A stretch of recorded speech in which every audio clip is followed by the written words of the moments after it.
I chi gyd, a chroeso cynnes iawn I chi yma I gynhadledd flynyddol e-sgol ag I ardd fotaneg genedlaethol Cymru.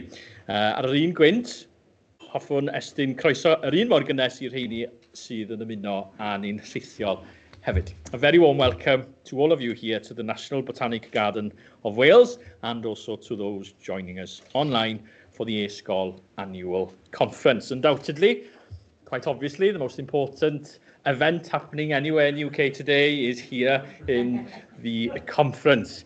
And what a fantastic setting to be at, to be able to take a break, shall we say, from any distractions elsewhere. Felly'n wir, da ni'n ddiolchgar iawn am eich cefnogaeth chi a chroeso cynnes I chi yma heddiw. Mae yna gyflwyniadau diddorol iawn o'n blaenau ni prynhawn yma. Mi yda ni gyd, dwi'n siŵr, yn edrych ymlaen yn fawr at glywed beth sydd gan yn cyfeillio ni i'w ddweud.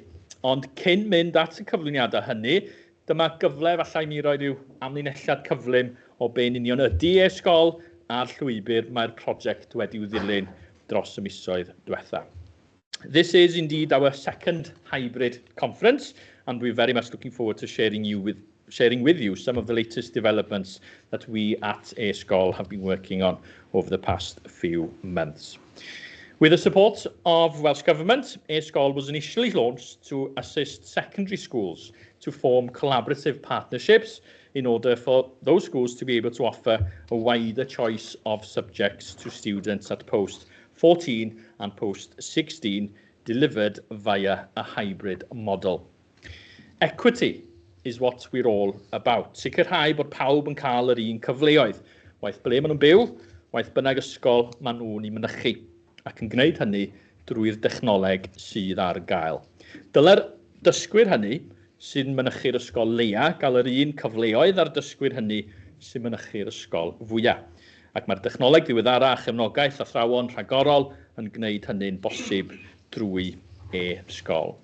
We strive for that equity, that students deserve to have the same opportunities, the same access to provision, the same access to experiences wherever they live, whichever school they attend, and doing so with the support of their excellent teachers and the ever-developing technology that's available. Mae yna bwyslais gref ar ddarpariaeth Gymraeg wrth gwrs, sefydlwyd e-sgol yn wreiddiol mwyn cefnogi'r ysgolion hynny oeddwn ni gweld sy'n anodd darparu cyrsiau cyfrwng Cymraeg i'w dysgwyr. Mae hwn yn brosiect sy'n benthyg ei hun yn dda i'r pynciau hynny sydd â niferoedd llai neu'n fod o allu darparu pwnc nad yw'r ysgol yn teimlo bod modd iddyn nhw ddarparu am ba bynnag reswm. Cychwyn felly fel peilot yng Ngheredigion yn 2019, ond erbyn mis Medi nesaf mi ydyn ni'n rhagweld y byddan ni'n cydweithio efo ddeutu 60 o ysgolion ar draws Cymru, a hynny ddarparu 100 o gyrsiau I fymryn o dan 1,000 o ddysgwyr. This year, being able to support 42 schools to deliver a variety of different courses to over 500 students shows the growth from that initial pilot in Ceredigion, and we foresee those numbers rising again from September onwards, with around 60 schools delivering 100 subjects to just under 1,000 students nationwide. Mi fu eleni'n flwyddyn nodedig wrth I ni am y tro cyntaf erioed ehangu i'r sector cynradd, gyda'r sawl peilot llwyddiannus tu hwnt wedi bod ar waith, a mi fydd Huw yn trafod mwy am rheini maes o law. This year has undoubtedly seen one of the most significant developments in e-sgol's history as we ventured into the primary sector for the first time. Huw will discuss some of the outstanding pilot schemes that have been underway later on. Mae uwchsgilio staff ac uwchsgilio dysgwyr yn ganolog i'r hyn sydd ar waith gennon ni. Mae'r rhaglen hyfforddiant sydd ar gael i'n athrawon ni'n datblygu ac yn ehangu'n flynyddol ac yn holl bwysig wrth fagu hyder yr athrawon hynny I allu mireinio'u dysgu'n nhw I fod ar-lein. Trwy fod yn rhan o'r rhaglen PUP neu NPEP etoleni yn ogystal â chydweithio fo athrawon o'r draws Cymru mewn cymunedau dysgu proffesiynol, mae'r gefnogaeth sydd ar gael yn datblygu ac esblygu'n flynyddol. Mae athrawon o wahanol ardaloedd, ond o'r un meysydd dysgu yn gallu rhannu arferion da, rhannu pryderon, ond yn bwysicach fyth yn gallu rhannu cyfleon, a hyn oll lles y dysgwyr. Ac mae'n braf iawn gweld amrywiaeth o strategaethau dysgu yn cael ei datblygu a'i integreiddio i'r prosiect yn barhaus. Teachers and students who are part of the e-sgol model are never alone. We provide training and support throughout the year. We visit open evenings and events to speak to parents. We support in the setup and provision of equipment, and we strive to ensure that the delivery is of the highest standard by sharing research-based teaching strategies for professional learning communities between practitioners from across Wales, so that they can share good practice and be able to feel confident in their ability to deliver their courses through this medium. Mi ydyn ni hefyd yn falch iawn o'r rhaglen Carlam Cymru. Rhaglen sydd yn ei thrydded blwyddyn erbyn hyn ac yn mynd o nerth i nerth. Yn darparu nid yn unig sesiynau adolygu pwnc benodol mewn amrywiaeth eang o gyrsiau tygau a safon uwch, ond hefyd yn cynnig cefnogaeth emosiynol ac ymarferol wrth edrych ar adolygu yn effeithiol. Carlam Cymru, our online revision platform, is very nearly reaching that 1,000th milestone, with 997 subject-specific, well-being and general revision sessions that have been watched well over 70,000 times. Undoubtedly, a resource that's used, that's valued by many, and that is going from strength to strength. I'r rheini ohonoch chi sydd yma'n gorfforol, mi fydd yna gyfle i chi weld e-sgol in action fel petai yn ystod y prynhawn yn y gweithdai, a hefyd mi fydd y sesiynau hynny'n cynnwys mwy o wybodaeth am y ddarpariaeth yn gyffredinol am Carlam Cymru ac am y Cynradd hefyd. Following on from the presentations in this initial part of the conference, you will be invited to visit the workshops or seminars that will be taking place either in this room or downstairs, looking at various aspects of the e-sgol project, including Carlam Cymru and the primary sector. And those of you who are joining us online or virtually, there are a taster of those workshops available on our social media channels, and the link will be shared with you in due course. Mae hyn hefyd yn gyfle i mi ddiolch yn fawr iawn i'r stondinwyr sydd yn ymuno â ni heddiw. Da chi, ewch i gael sgwrs efo nhw, ewch i gyflwyno'ch hunan. Maen nhw gyd yn aros yn eiddgar, dwi'n siŵr, i gael sgwrs efo chi. There will be ample opportunities throughout the afternoon for you to visit the stores here at the back, and we're very grateful to our stall holders for their attendance. And yes, please go over and introduce yourselves if you haven't done so already. Ymlaen â ni, felly, efo'r gynhadledd a chyflwyno'n prif siaradwr Gwadd ni eleni. Our keynote address this year will be delivered by Professor Simon Thomson of Manchester University. Simon has an academic background in broadcast engineering and blended education, as well as senior level experience in higher education relating to digital and online curriculum design. He is currently the Director of Flexible Learning at the University of Manchester and has years of experience in the field, including supporting 6 universities in Peru to move teaching online during the COVID pandemic. Simon can often be heard referred to as Digisim, which is a persona used for a number of years, stemming from being known as Digital Simon. He also hosts a podcast relating to digital education, very much worth a listen. We're very grateful for your presence today, Simon. Croeso, os gwelwch yn dda, i Professor Simon Thomson.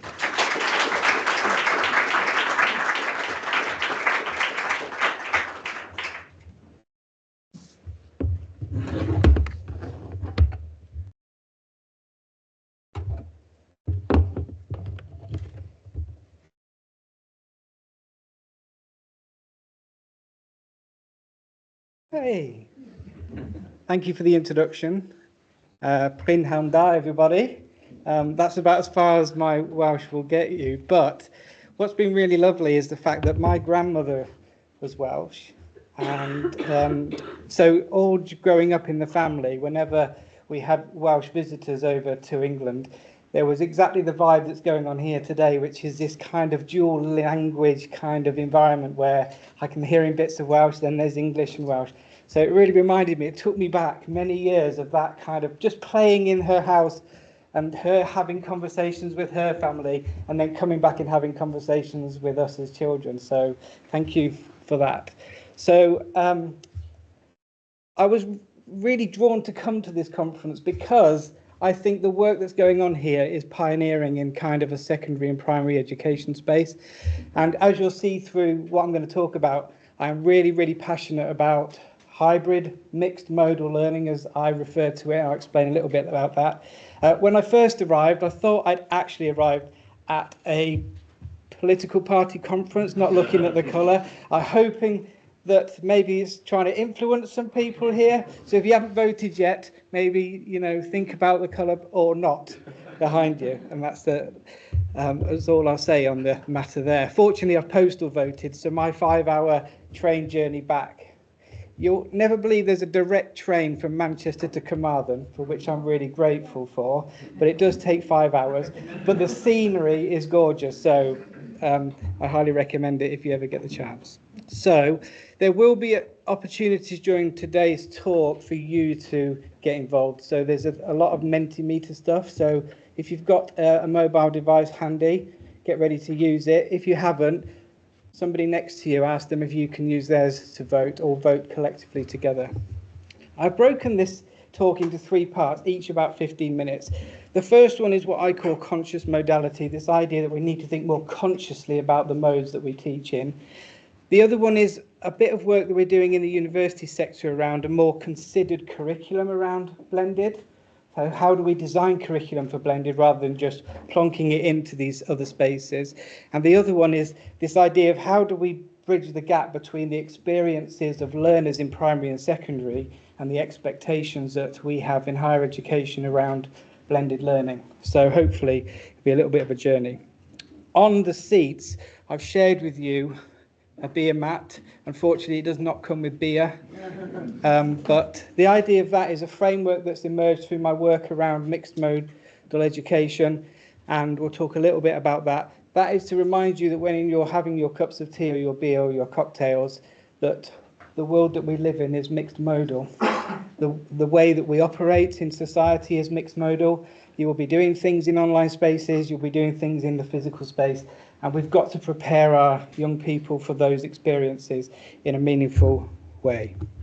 So a little bit about terminology, and I just want to say there isn't a definitive definition of hybrid or blended. So if you look at the research literature around this, there are all sorts of definitions.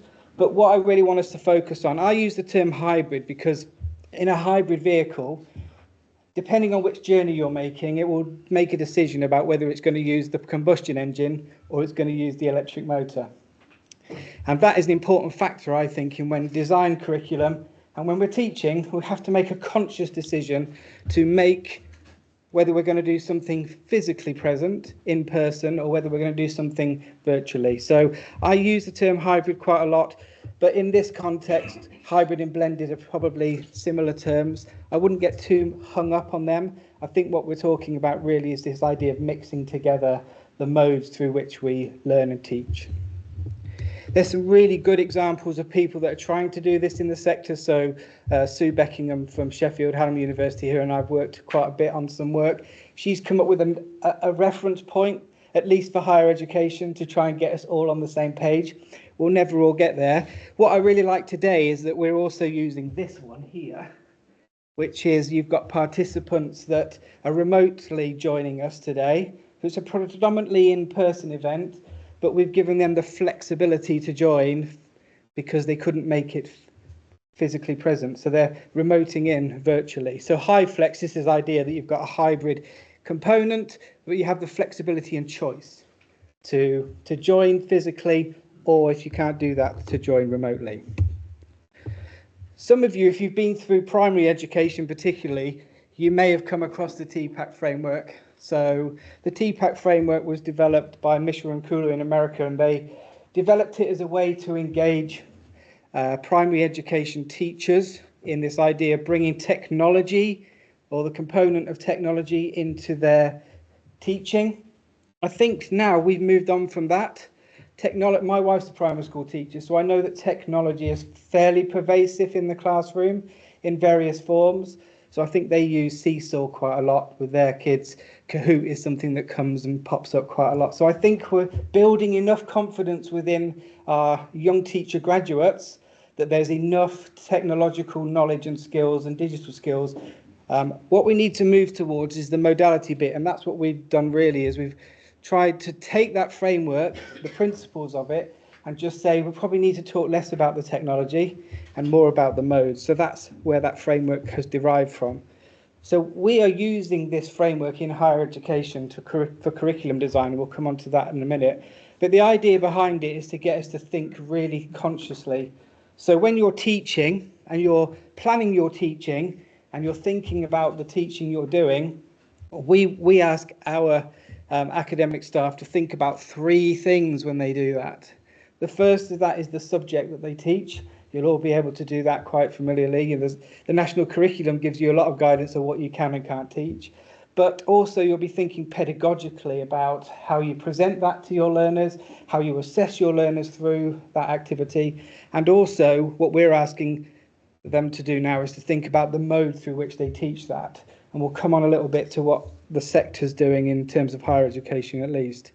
So there's fundamental questions which are on the back of that BM mat, which is you want to understand what it is you will teach and what the students will learn, how you will teach that as a subject and how you will assess those learners, and how will learners access this learning and what modes work best for different situations. And I think the modality one talks particularly to this project and this program and this activity, because what you're doing is thinking really consciously about modality, because you're giving access to learners to learning around a subject they wouldn't have had access to before.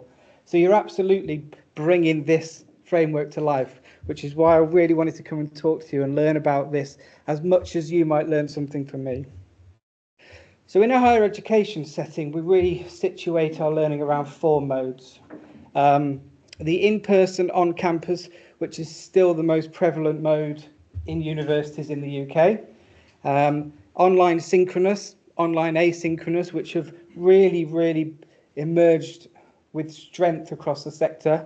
And this one, which is in-person off campus, which I've greyed out a little bit for today, because there's actually a lot of teaching takes place off campus in professional environments, for example. So almost all of our nursing education takes place in a physical location. And if you're a teacher qualified people in here will have done a lot of placement work in practice. So you'll be learning things in practice. Now, you won't be doing so much as that as a teacher in primary and secondary. You probably might have a field trip or 2 that takes place, maybe, or visit out somewhere. But today I think we'll focus on those 3, because I think those 3 are the ones that can be developed quite coherently and quite clearly in primary and secondary education. So this is where we get to break the internet. Either that or the stream goes down and all the people that are remoting in, we apologise if that is the case, because we're all using the same Wi-Fi. Hopefully you'll do that first. The question may or may not be there, depends whether I've activated it, and the QR code will also be on the slides as well. So if somebody just say, yeah, we've got a page that looks like you're going to ask us a question in a minute. Oh, look, people have started answering already. Brilliant. So depending on which group, depending on which group of people that we're talking to, I'm talking to at any one time, this changes. If you go to the Open University and talk to all their people, it's obviously nearly all in online, because the Open University is almost entirely non-campus based. So context is absolutely critical in anything that we do. And the thing that I say is that this isn't about me telling everybody to move everything online, because it absolutely isn't. It's about consciously deciding when things should be in an online space and deciding when things should be physically present. Now, that framework around the edge, it's got lots of things called contexts, and that's why the context is really important, because in a primary school context, it's very unlikely that you're going to shift from in-person model to, you're not going to swap those round. There's a whole load of things that will stop you from swapping those round. One is that you want children to be in the classrooms. It's a safe environment for them. If they're online, that means you've got to provide functionality for that, and you're probably not going to let them be taught off campus in their own houses, unless there's a pandemic, of course, which we might come on to. So context is critical, and that wouldn't, that is not unusual to expect in a kind of primary and secondary sector where actually that is the basis upon which we're learning with our pupils in that. It's nice to see that some of you are doing some online synchronous stuff. I'd be very surprised if none of you are doing any online asynchronous, because obviously my son's just done his GCSEs, so I know that there's loads of stuff going on in the online asynchronous space around homework.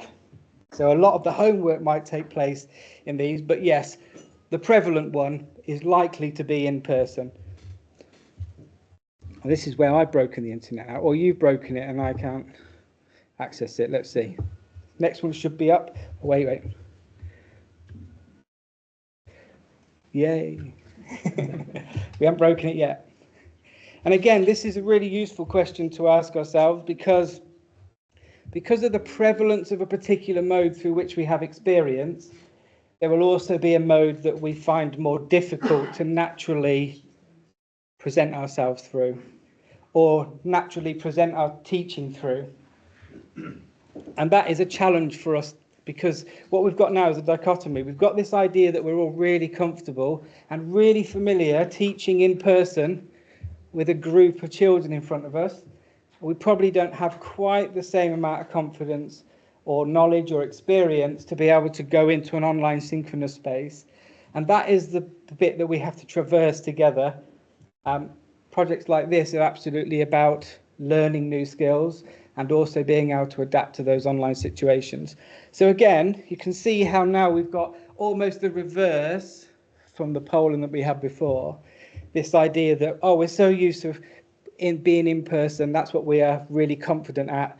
We're not so confident at the online synchronous bit because we just don't do much of it. We don't have much experience of it. This is a question about your learners now, and I want you to think about what their preference might be. If you could offer your learners the choice, what would they say their preference is? Not what you think is best for them, but what you think they might say. Obviously, you don't know unless you've asked them how they like learning, but it'll be interesting to get a sense of what you think they would prefer.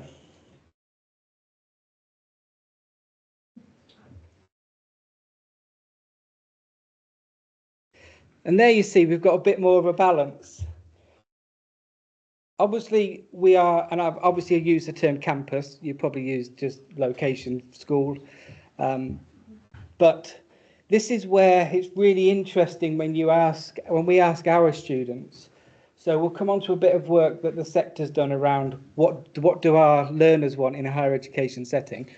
But it's always interesting, I think, to get a sense check of what we think learners might want and how we facilitate a conversation with them around how do we offer opportunities up in multiple modes so that they at least are experiencing multiple modes experiences, even though the predominant one might still be in person.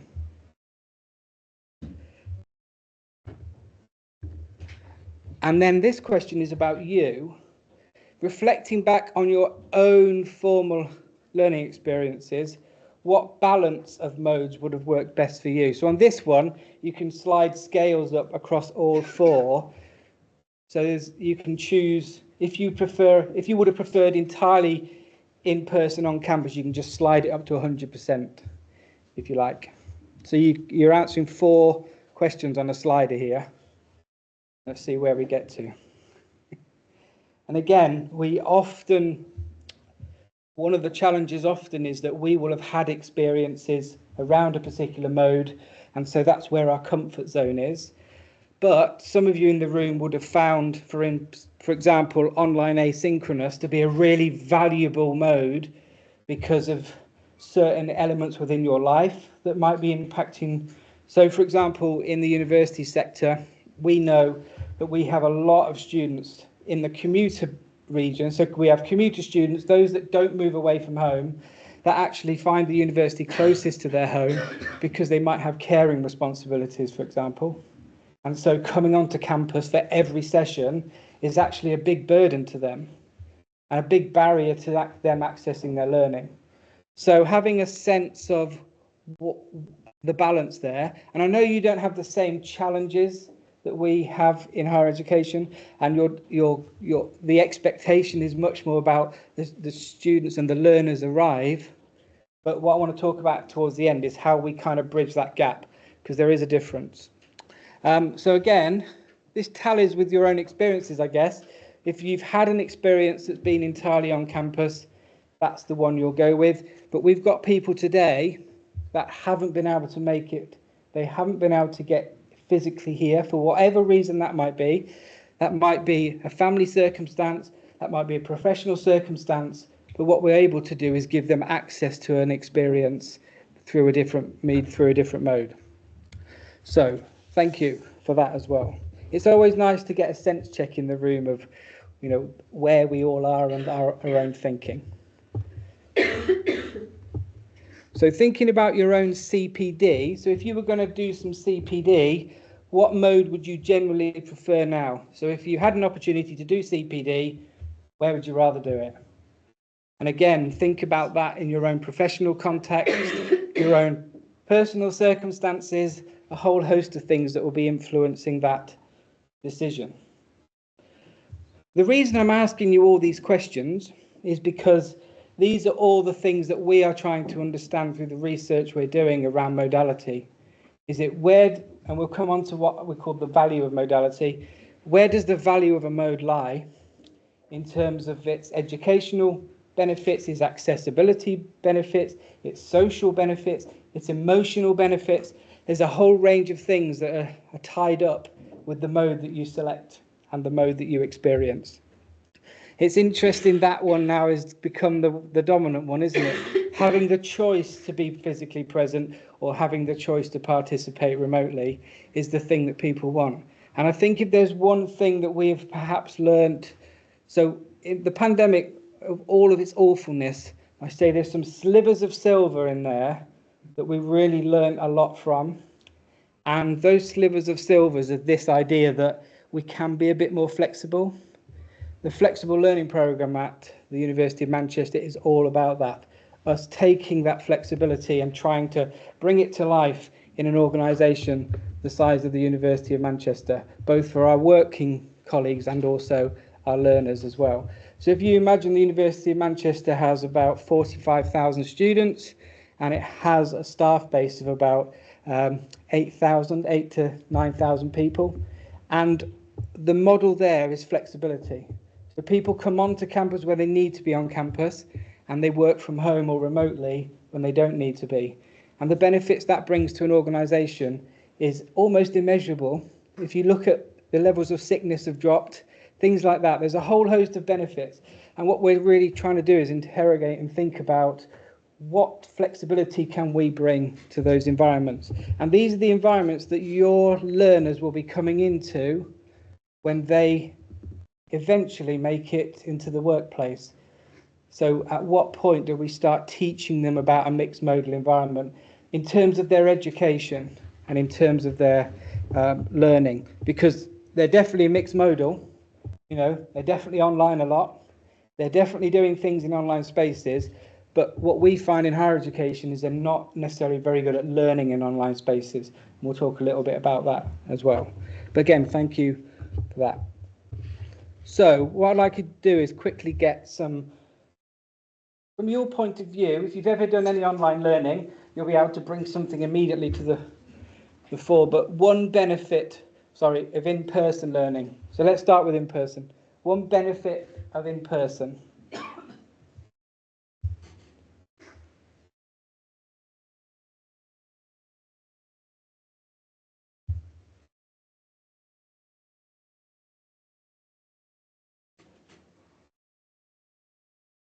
The social aspect is one that comes up nearly every time. The conversations that you've all been having in the corridors, eat around the food, around the drink, is something that you cannot replicate in online spaces. So and I think this is an important thing. This is why we don't just think about it as, I'll just get rid of that. This is why we can't just think about the mode in an educational value, because there's a whole other thing that's going on. That communication, the social interaction, the sharing of ideas, the more engaging, the holds my attention better. So the preference of somebody being physically present, and actually being physically present and not being distracted. Because if you're in an online space, there might be other things going on around you. More personal, more focused, partnerships, no choice, being forced to be present. That's it. That's something about being in a room like this. Whether you liked it or not, you'd find it now a bit, you'd probably all feel a bit rude going on your devices and doing your emails, even if you were finding my talk, and maybe some of you are, a little bit tedious, and you're thinking, oh, I've got loads of emails to do, or I've got loads of prep to do. It feels a bit rude to do that. So the social constructs are interesting. And I think this one is really interesting because a lot of our academic staff say this as well. Reading the room and reading how each individual pupil is doing is much easier when we're physically present. So that means that we've got to design learning with that in mind, haven't we? But then you have to design online learning not being able to do that. And so those are really important things as well. So this idea that you can pick something up quickly, you can see somebody hasn't started writing yet, or they haven't written quite as much as the other people. You can go to them quietly and nurture them and just go ask them a question. That's much more difficult to replicate in online spaces. And this is why really it's not about forcing a modality, it's about thinking about modes and when they're most suitable as well. Then the other one, flip side, a benefit of remote online learning as well.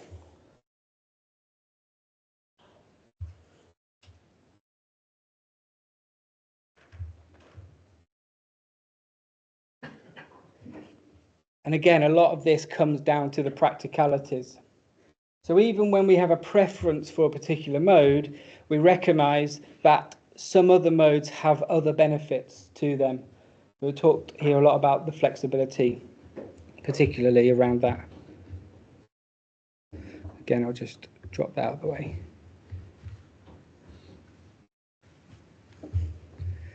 Time. So a lot of you put flexibility. The idea of accessing anywhere, absolutely.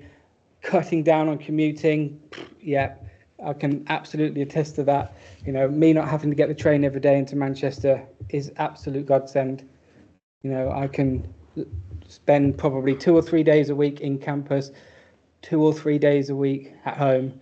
It makes a big difference to me. Yeah, more comfortable. Sometimes your own home environment might feel more comfortable than the work one, and so on, and so on, and so on. And that anonymity, some people find the presence in online space and that idea of being able to just be there rather than having to be present is also quite an interesting one as well. And that idea of removing anxiety. So there's lots of benefits, and what I want us to do is recognise that there's benefits and challenges with any mode that we choose. However we're designing, but flexibility is quite a strong thing here, isn't it, around that? Okay, so you can have a rest now from your devices. I've got some more questions later, but we might not use them because we probably will need to limit time. But it's really nice to get a sense of your experiences and your thinking around that.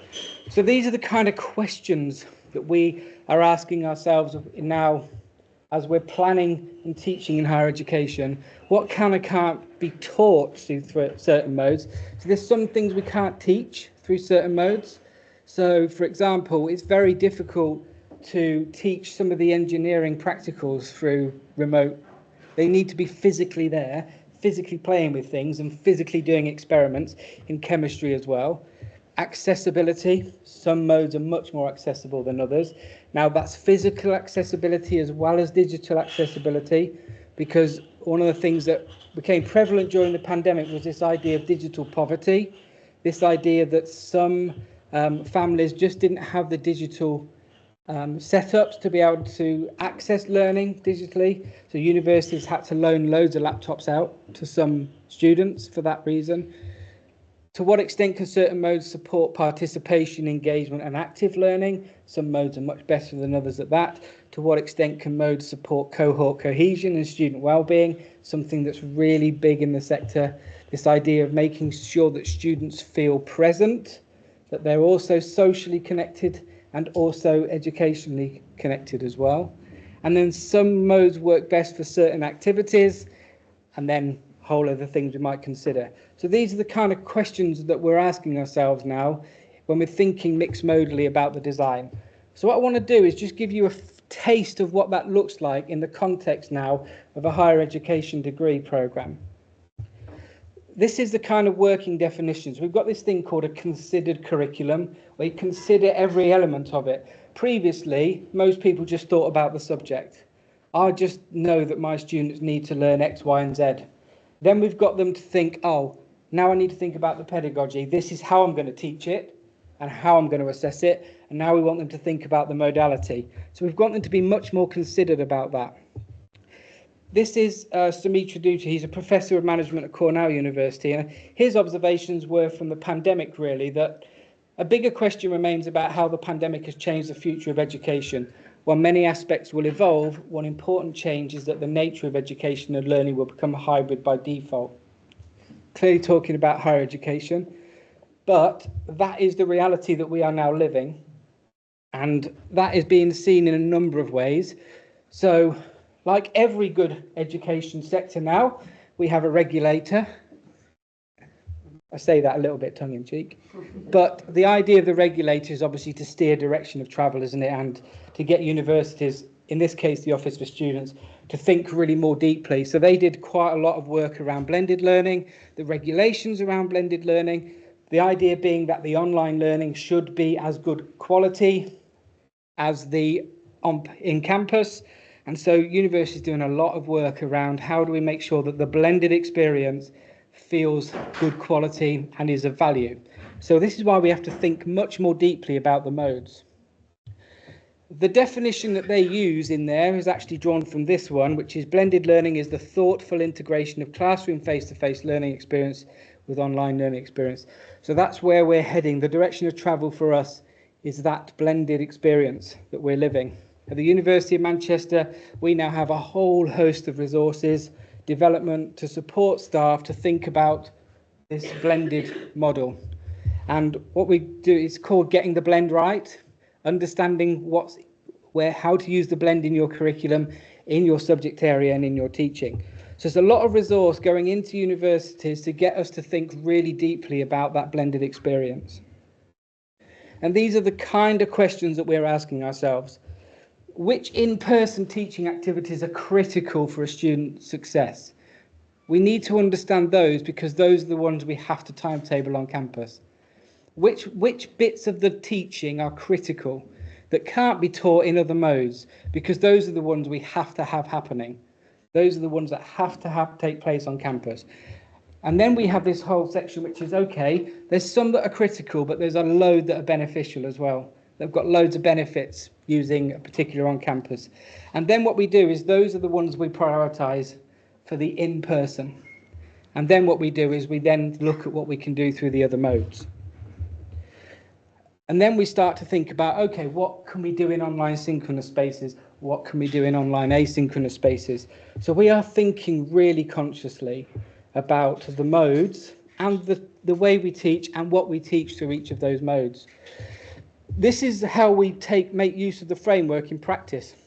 So I'll just quickly give you an example of the subject, a set of learning outcomes, the pedagogic approaches that module is using, and then also the modes now. So this is an example of a member of staff coming through a development process, looking at what they're teaching, and then starting to strip that down into those areas, so that we're really understanding what we're doing in each of the modes related to that experience and what we're teaching in terms of that subject. This is an example from a member of staff this is research studies, how they've started to map out the kind of week by week module and then look at all the modes that they're going to be teaching with. And interestingly, what they've done is they've taken things like guest lectures and they've put those as in-person on campus, you know, where you get your rock star professors up there and people want to be in the room with them. That's what they paid their fee for, is to come to the university and see, you know, preeminent professors that are cutting edge research. So those work really well, a bit like TED Talks, you know, TED Talks are only lectures, but people go to them because they want to be in the room with those people. And then some of this stuff takes place in person off campus. You can see how we're starting to think about those modes in those contexts. And then again, these are other examples that we've drawn out from other subject areas across the university. So chemistry is a good example, because I was just talking earlier about how chemistry used to spend a lot of time in the labs learning how to use the labs. And then during the pandemic, there was a whole virtual lab explosion, not literally, but figuratively, where we invested in virtual lab spaces. Now students learn how to use labs virtually and then come onto campus and use the real labs. And that frees up more time for researchers and students to use the labs for actual experiments rather than training in labs. So these are the kind of principles that we're working towards. This idea that modality has got to be a discussion point for us in the design of our curriculums. Now, I recognise that it probably won't need to be so much for you, because you'll be much more constrained by the modes you have choice over. But I think there is a gap. There's a gap that we need to think about, because if we look at this idea of the blended learning environment, the blended learning is the default position for higher education.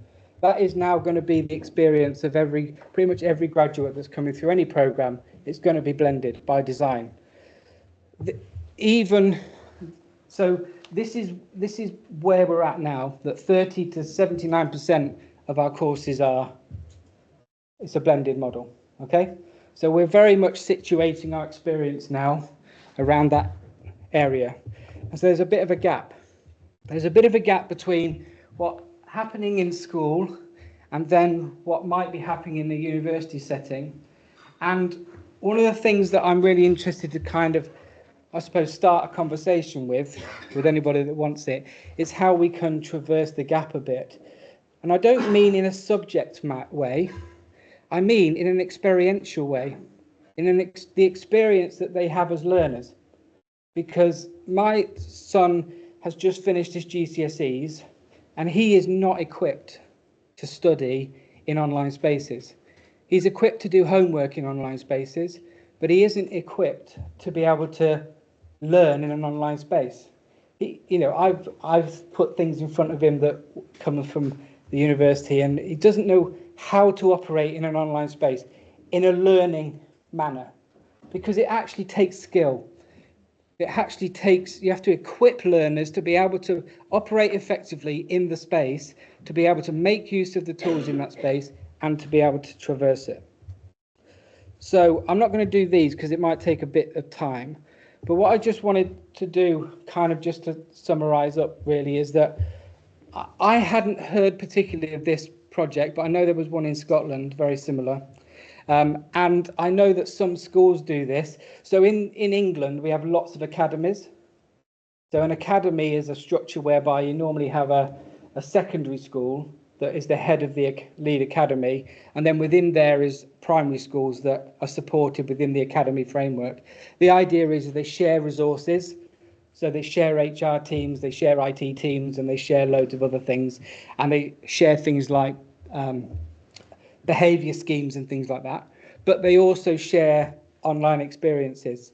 So because they're quite disparate, these academies sometimes, they need to be able to remote learners in. And I just think these are really great experiences for learners to be having. For them to experience online or remote learning in a safe setting where it's being designed, where it's being supported, is absolutely fundamental to closing that gap. Because when they arrive in a university setting, or even if they don't go to university and they arrive they go to college, or my other son did an apprenticeship, so he's never been to university, but his experience was also hybrid, and he struggled with the bits where you have to do the online stuff. He struggled with the bits where you have to remote into things. And I think one of the things that you're here for is to help with this kind of model of experiencing of traversing that gap, so that students feel that they've had a taste of what it's like. They've had a taste of what it's like to be online spaces for learning. They've had a taste of what it feels like to be taught in online remote spaces. But also, I think for yourselves, if you're a teacher, having experiences of teaching in those spaces becomes a really valuable skill that will be needed more and more in the future. So I just really wanted to say that you're here to probably find out a bit more, and I would encourage you to do that. And I'm here talking in my own free will from the university. They're not paying me for this talk, so I don't have to say this. But what I would really want to champion is that even if you don't sign up with this project, then I would find other ways to give your learners experiences in other modes of teaching, because they will need those skills when they get into a higher education environment. And that is what we're seeing at the moment, is that we can't dive straight into the teaching. We're having to do a lot of work to help our students navigate these new environments, make the most of these new environments, and not feel like they're alien to them in a learning context. They are brilliant online in social connectivity and social interaction, but they haven't got the skills, and we haven't equipped them to be effective learners in online spaces. So my message to you, and I suppose my call to arms, is give them those experiences, however you might do that. So that is my call. That is my kind of final message. But thank you for listening. Hopefully we'll make it.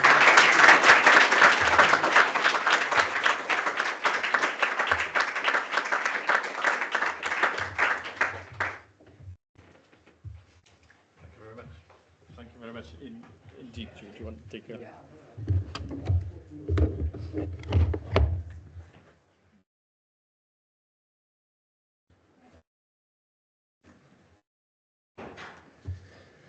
Diolch o galon I chi, Simon, am eich anerchiad hynod ddiddorol. Huw Yma, fantastic address this afternoon, Professor, and excellent to hear your thoughts and for you to share your experiences with us. Particularly interesting to hear how students studying a course via this sort of model will be at the forefront of their studies in terms of some of the skills that's needed once they arrive at universities. Thank you very much indeed for your presence and for your insights. Diolch o galon I chi. Symudwn ni yn blaenaf felly. Mae'n braf iawn gallu cyflwyno Huw Davies I chi nesaf, Arweinydd Cynradd e-sgol. Di bod yn yr ôl ers mis Tachwedd, ac mae'r gwaith sydd eisoes wedi wneud. Dwi'n falch bod nhw'n clywed fi adre, felly.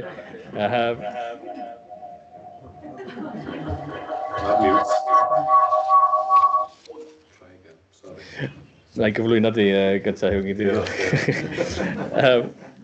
Huw Davies is an ex-primary head teacher, but was recently appointed as e-sgol's national primary leader and has been working tirelessly over the past few months in delivering excellent pilot schemes to primary-aged learners from across Wales. Does dim dwywaith gen I bod y rhaglenni peilot diweddar yn yr adran gynradd wedi bod yn llwyddiant ysgubol, gyda dysgwyr yn llythrenol o Fôn I Fynwy wedi gallu manteisio ar gyfleoedd arloesol. Ag I roi mwy o gig ar yr asgwrn, felly os wyt ti'n barod, Huw? Diolch am eich ymwneud. Diolch yn fawr. Rhowch croeso felly I Huw Davies.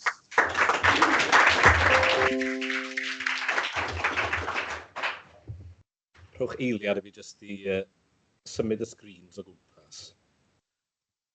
Diolch.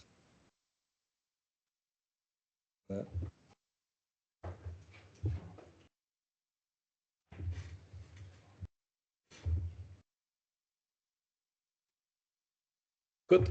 Ron na.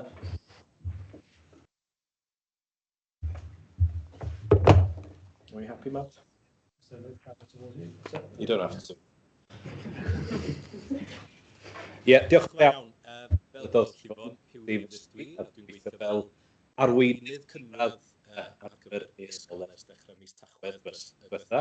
I'm Huw Davies. I'm e-sgol's primary lead since beginning of last November, a one-man department of sorts so far, but I am equally assisted by everyone, of course.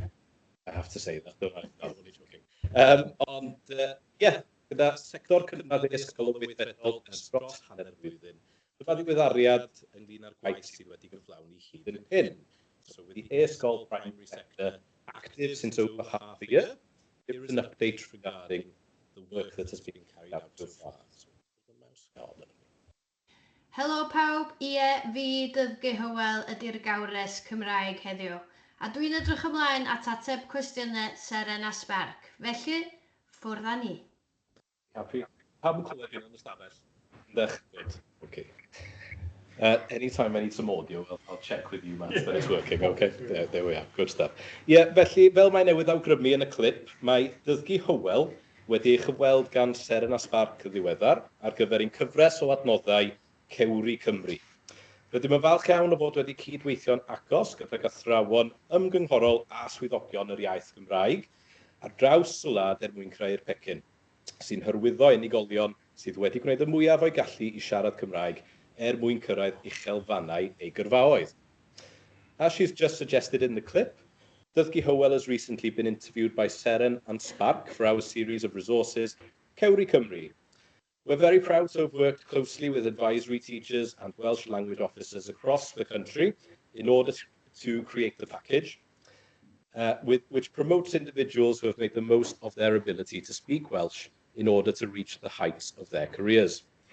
Mae pob pecyn yn cychwyn gyda Cyflwyniad wedi ei gynnal gan Seren a Sbarc, sy'n clymu elfennau o'r 4 diben a'r siarter iaith. Cefnogir y fideo gan adnoddau darllen sydd wedi gwahaniaethu i 11 lefel sy'n addas ar gyfer ysgolion cyfrwng Cymraeg a Saesneg, felly rhywbeth i bawb. Each package starts with an interview conducted by Seren and Sbarc, which ties together elements of the 4 purposes and the Welsh Language Charter. The video is supported by reading resources that are differentiated into 11 levels suitable for Welsh and English medium schools, so something for everyone. Os ydy'r cawr yn fodlon, rydym yn cloi pob modiwl gyda gwasanaeth byw, gyda dysgwyr yn gyrru recordiadau o'i hunain yn holi cwestiynau wrth y cawr. Ond heb os, uchafbwynt y gwasanaeth ydy'r cwis rhyngweithiol, sef cawr yn erbyn cynulleidfa, ac yn helir ar ffurf cwis Cahoot gyda'r gynulleidfa yn ceisio cadw'r cawr allan o'r 3 uchaf mewn cwis amdanyn nhw. If the giant is willing, we conclude each module with a live assembly, with learners recording themselves asking the giant questions. But without a doubt, the highlight of the assembly is an interactive quiz, Cawr yn erbyn cynulleidfa, or Giant versus Audience, held in the form of a Cahoot quiz, with the audience aiming to keep the giant out of the top 3 in a quiz that's all about them. I'll just try and adjust my audio settings. Yeah.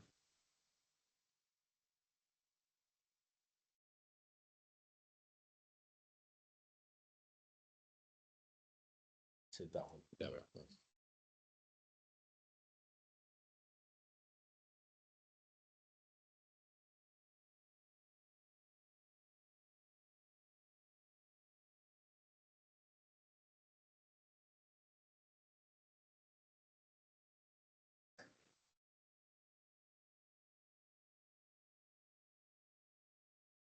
As you can tell, we didn't spend anything on the voiceover work. Very much homemade.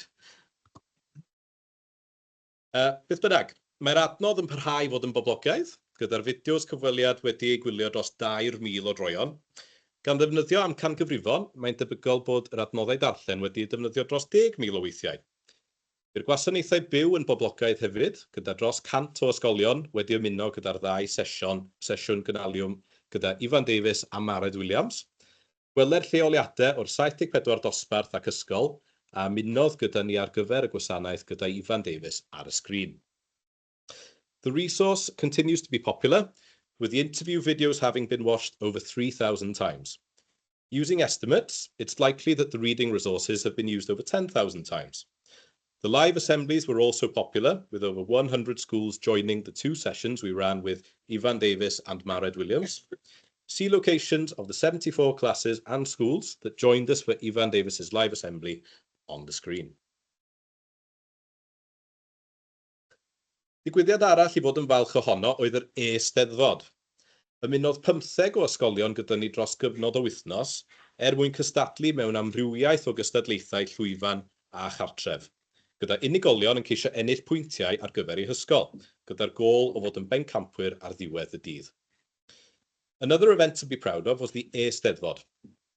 15 schools joined us over a week to compete in a variety of stage and home competitions, with individuals attempting to gain points for their school, with the goal of being champions at the end of the day. Bydd ymateb yn wirioneddol gadarnhaol, gyda ysgolion yn pwysleisio bod y digwyddiad wedi creu cynnwrf mwyn defnyddio'r iaith Gymraeg, ei fod wedi ysbrydoli'r staff i gymryd rhan yn Eisteddfod yr Urdd blwyddyn nesaf, a ei fod yn ffordd o gynyddu cysylltiadau yn y gymuned, gyda ysgolion yn dweud i'r darllediad gael ei ddangos yn y siop, a hyd yn oed yn hafarn y pentref lleol. The response was incredibly positive, with schools emphasising that the event had created excitement to use the Welsh language, that it inspired staff to take part in next year's Urdd Eisteddfod, and also it was a way of increasing connections with the community, with schools saying that the broadcast was shown in the local village shop and even the pub. Rydyn ni'n hynod o falch bod ysgolion cyfrwng Saesneg ac anghenion dysgu ychwanegol wedi ymuno gyda ni ar gyfer y digwyddiad, gyda'r athrawon a gymrodd ran yn benderfynol o ddenu cydweithwyr o ysgolion eraill i ymuno blwyddyn nesaf. We were extremely proud that English medium and additional learning needs schools joined us for the event, with the teachers who took part determined to attract colleagues from other schools to join next year. See a short clip of the highlights from one of the days on the next slide.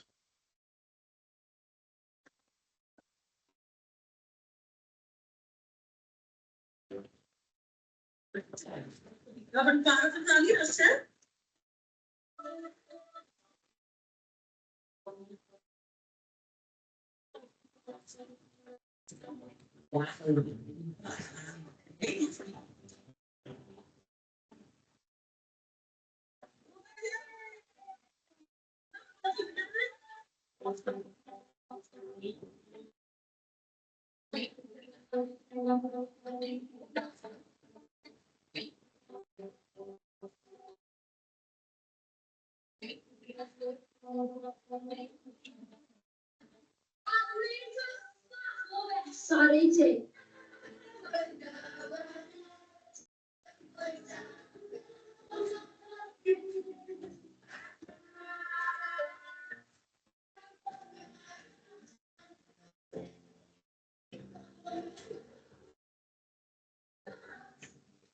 Ellis, Eisteddfod 2024. Mae ysgol Felifan! Mae'n bosib mae'n llwyddiant mwyaf hyd yn hyn ydy ein treial o wersi Almaeneg, a ddaeth i ben ar ddechrau'r wythnos. Drwy wneud y mwyaf o gysylltiadau prosiect Global Futures Llywodraeth Cymru, fe greuwyd cysylltiad gyda'r Goethe Institute, ac fe gytunom nhw i ddarparu athrawes ar gyfer 4 sesiwn byw wythnosol. It's possible that our biggest success so far is our trial of German lessons, which ended at the beginning of this week. By making the most of Welsh Government's Global Futures project and their connections, we created a link with the Goethe Institute, and they agreed to provide a teacher for 4 weekly live sessions. Roedden ni'n disgwyl i'r sesiynau fod yn boblogaidd, ond roedd gweld 76 dosbarth ar draws 58 ysgol yn cofrestru yn sioc. Mae pawb sydd wedi bod yn clwm ar trefnu yn hynod falch o lwyddiant y sesiynau ac yn awyddus i bod yn parhau yn ystod y flwyddyn academaidd nesaf.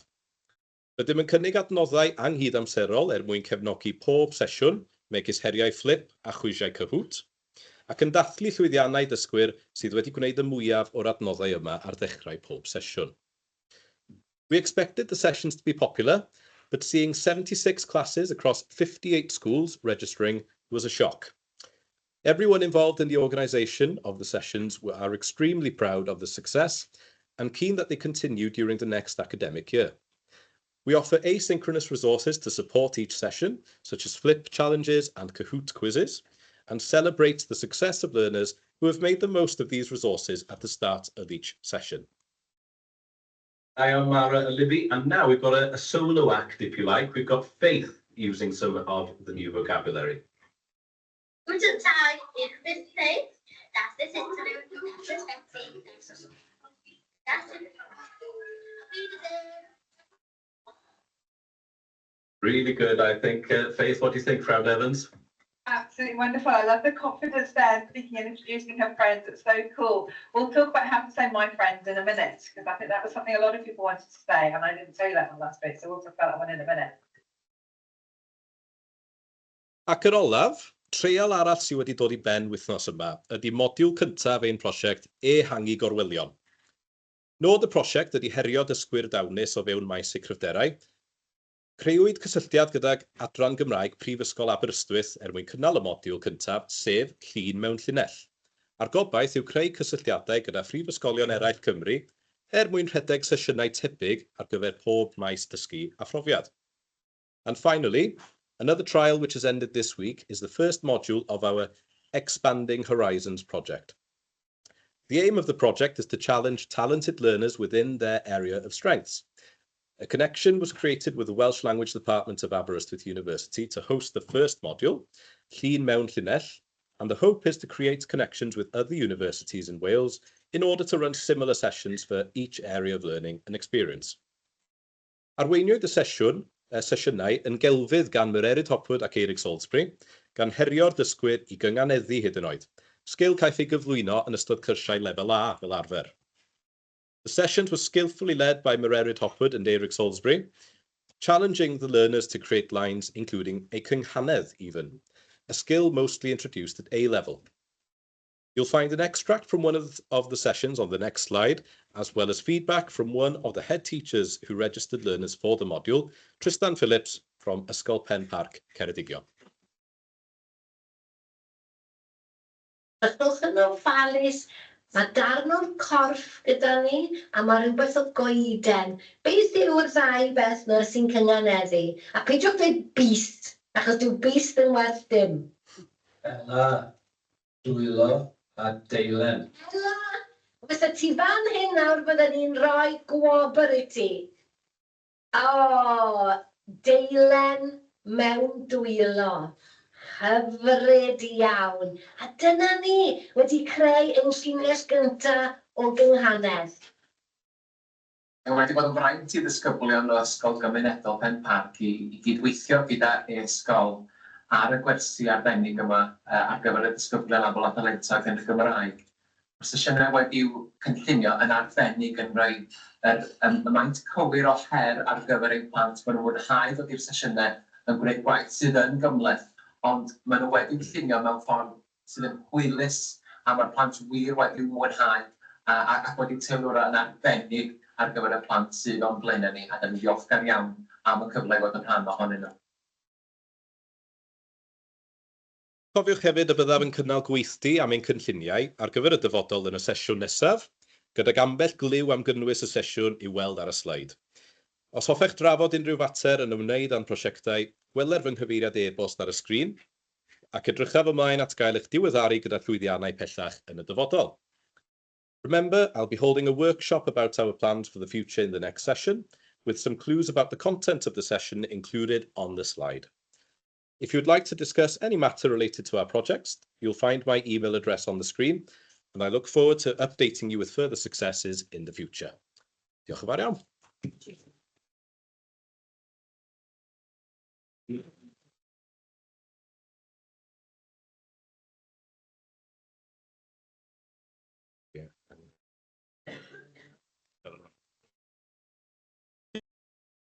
Huw, a dyna ni gyfeillion. Rhan gynta'r gynhadledd wedi dod I ben. Can I thank both Professor Simon Thomson and Huw Davies once again for their outstanding contributions this afternoon. Diolch i'r stondinwyr unwaith eto am eich personoldeb chi, I staff y Gerddi Botaneg am I lletygarwch a'i cydweithio chwilus. Thank you to everyone for their contribution to ensuring that today goes ahead, the stall holders, the staff here at the Botanic Gardens, and to all our speakers as well. And diolch I chi, thank you to you as delegates for coming along, your support, and for your desire to learn more about e-sgol. Mae'n diolch I yn fawr iawn i'r tîm, I dîm e-sgol, tîm cymharol fach ydyn ni, ond mae o'n sicr yn dîm dwi'n falch iawn o gael bod yn rhan ohono fo. Mae'n rhaid I mi ddiolch I un y benodol am sicrhau bod heddiw'n llwyddiant a Llifon Richards ydy honno. Many thanks to the whole team, the e-sgol team, but to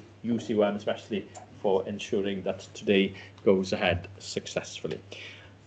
O'r sŵn, dwi'n meddwl bod y te a'r coffi yn barod yn fanna, thumbs up gan Gwio, mae lawr stair. Yndi, felly mae'r te a'r coffi nesaf ar gael lawr stair. Mae'r gweithlu cynradd yn mynd i fod yn fan hyn, a mae'r gweithlau eraill yn digwydd yn ystafelloedd lawr stair hefyd. So, tea and coffee available in the room downstairs as you enter. The primary workshop will be held here in about 10 minutes, and there'll be further workshops happening downstairs as well. Ond am rwan, diolch yn fawr iawn i chi gyd. Thank you very much.